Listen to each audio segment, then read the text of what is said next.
This next segment in the seminar, I'm going to take you through basically a 10-year period of my life and take you through what I found. And I'll be honest with you, it's crazy, it's frightening. It took me a couple of years to come to terms with it. I don't necessarily expect you to come to terms with it tonight. All right. So when I did my master's degree, I had to do have one of the most comprehensive nutrition analysis software programs that there is. So this software is tied into the USDA database. So what that means is that you put the food that you've eaten in the software, it's tied into the USDA database, and it tells you what nutrients you've just got from the food you've eaten. And so I was really excited about this, having this software, and so I installed it, and I put my diet in there, which was like green leafies 3 times a day, and chicken drumsticks, and tuna salad sort of thing, and analysed it, and I was gutted to see I was deficient in 5 key nutrients. I was blogging about it at the time, and people started emailing me their diets. And I analysed about 7 or 8 of these diets. And after I'd done about 7 or 8 of these diets, I'm like, well, this is pointless, because people testing were heavily deficient. So anyway, I want to show you, this is the lady sent me her diet to analyse. So for early morning, she was a homemade vegetable and apple juice, grated ginger before breakfast. For breakfast, basically having porridge, dessert spoon of soy yogurt, tablespoon of LSA, teaspoon of chia seeds and soy milk. So she was postmenopausal and skinny, so I had no problem with the soy, by the way.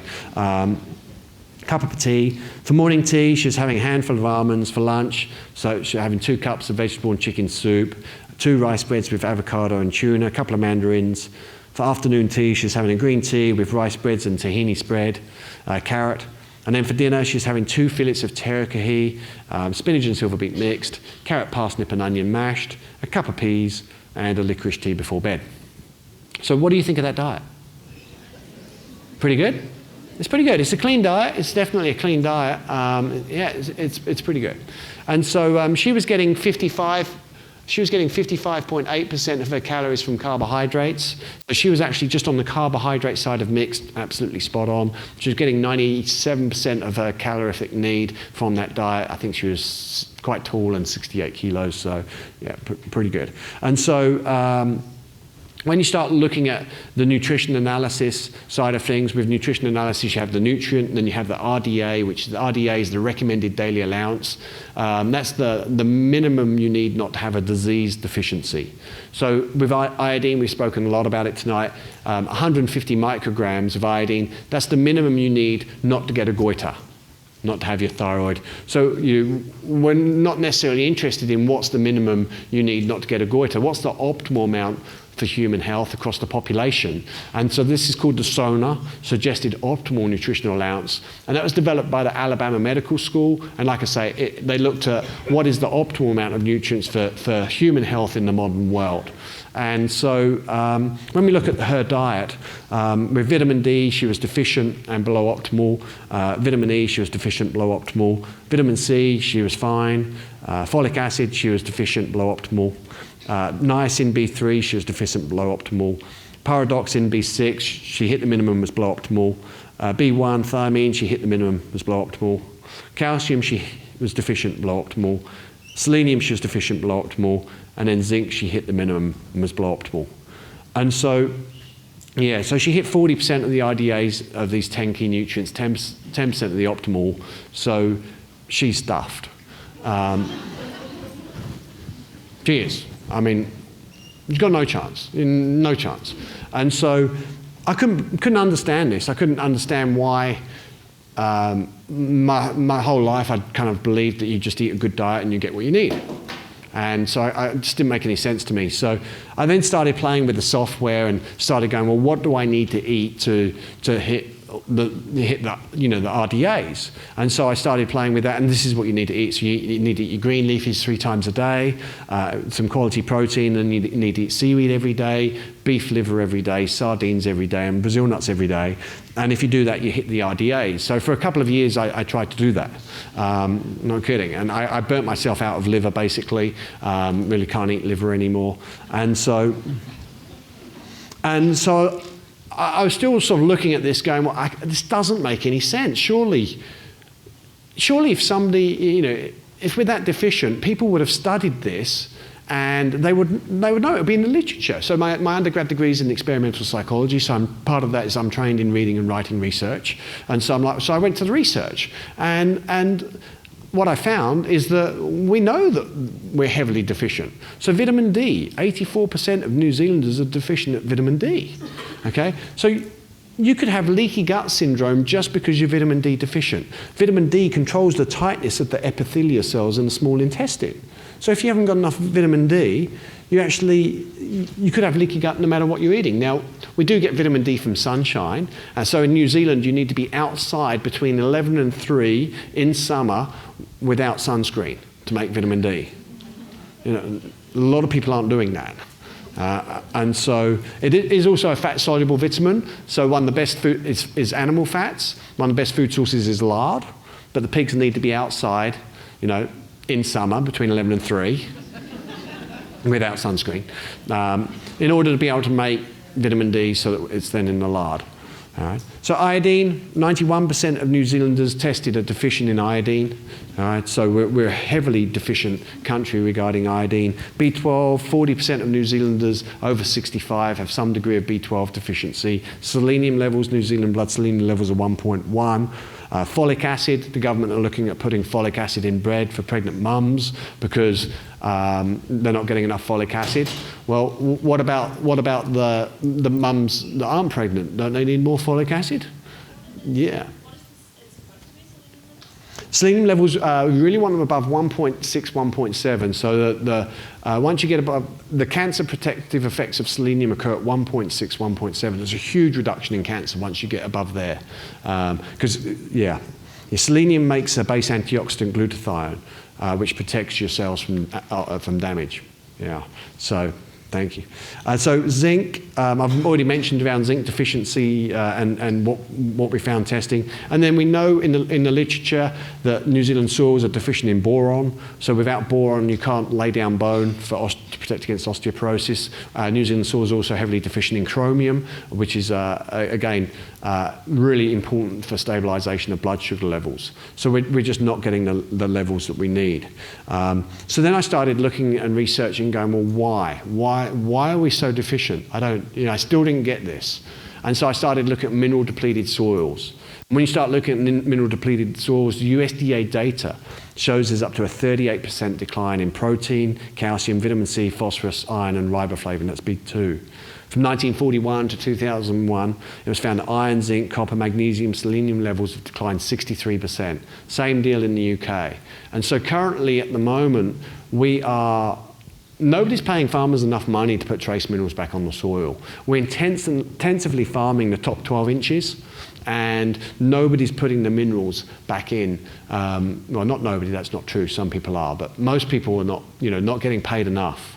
And so then a couple of years ago, I got the final piece of the puzzle for myself, and I was talking at the Green Agriculture Innovation Awards, and Dr. Christine Jones was talking there. She's one of the top soil agronomists in the world. And I got talking to her backstage about nutrition. And she said, Ben, at the moment, the food in the supermarkets in Australia, she's an Aussie, only have 10% of the nutrients in them that they used to have. And I was like, my gosh, why is that? And I sort of jumped in. I thought I knew something. I said, is it because of mineral depleted soils? And she's like, yeah, it's a contributing factor, but that's not the main reason. The main reason is nitrogen use. And I'm like, really? And she goes, yeah. And she started explaining to me that when you look at a plant, and the plant accesses the minerals in the soil through the roots. And when you put nitrogen on the plant, you lose up to 90% of the root structure. Because the reason that plants go down for root structure is part of that reason is to fix nitrogen through nitrogen fixing nodules, even if it's not a legume. And so then the plant can only access the minerals in the top 10% of the soil. So what we're currently getting, unfortunately, is candy floss. All right. Now you can taste nutrition. So right now, hopefully, you've got some peaches coming up this way. Maybe local peach growers, I'm not sure. You've got some peaches coming up from Hawke's Bay. But at the moment in Hawke's Bay, you can go buy a peach or pick a peach off the tree, and you bite into it, and the flavour explodes in your mouth. Okay, it's incredible. And what you're tasting is the complex carbohydrates. You're tasting the flavonoids, the carotenoids, the polyphenols, the phytonutrients. You can taste nutrition. We're hardwired to taste nutrition. And yet, in 3 months' time, you may well see a peach in the supermarket and you go, well, that looks nice, and you buy it. And you bite into it and it just tastes like water. And what you're tasting is a lack of nutrition. Okay, so when you look at leeks, at the moment they're growing leeks in Hawke's Bay, and so they're monster leeks, they're huge, and you chop them up and you cook them and they taste like water. Okay, and the interesting thing is you can walk into these paddocks in Hawke's Bay and literally you can just push the leek over like that. Root structures like that deep. And yet, so I've got to share with you. So when I retrained in nutrition, I was like, oh my gosh, I can't actually buy the sort of food I want to eat. I've got to have a farm. And so I live on a 15-acre permaculture designed organic nutrient-dense farm where we grow 80% of the food that me and my family eat. All right? I'm a little bit down the rabbit hole. Yeah, I wasn't kidding when I said this is my life. And so, when I go pick a leek out of our garden, I've got to go get a garden fork. Okay, and I've got to get up under that leek. The roots are down like this. And so you can taste nutrition. So this is going to be harder in the city, but I'm a huge fan of you growing your own food. So how many of you got a veggie garden? Wow, that's an awful lot for the city. That's fantastic. Now, for those of you who have a veggie garden, you know this. You know you can taste the nutrition. Like you grow lettuces in your veggie garden, they taste probably way, way better than the lettuce you'd be buying from the supermarket.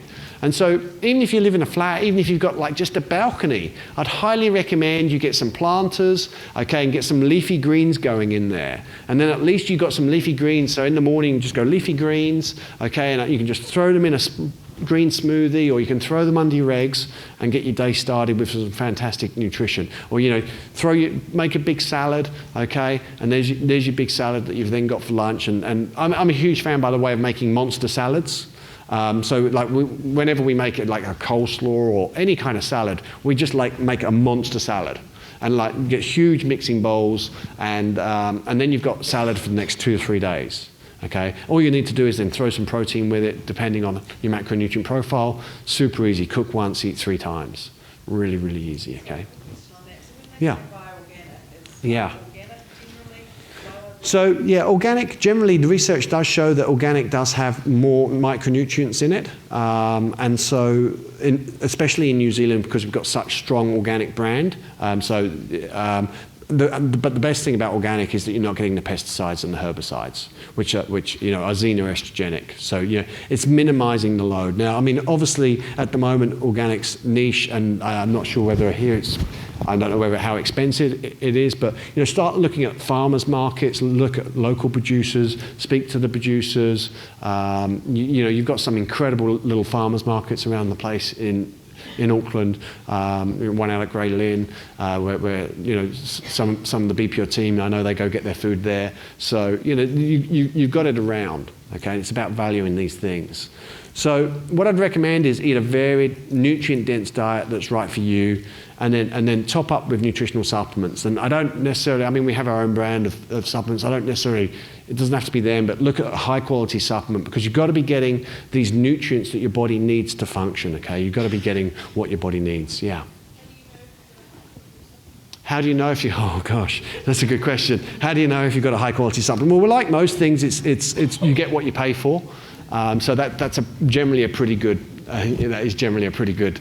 But then you want to be looking at completeness, that it's got a good range of nutrients. So if it's only got 10 things on the label, then it's going to be pretty basic. Look at the nutrient levels. Okay, you want to make sure that they've got decent nutrient levels, and then you want to look at the forms of the nutrients and make sure that they're particularly chelated forms. So these are attached to a protein, so they're maximum absorption. Okay, those are going to be some good basic starters.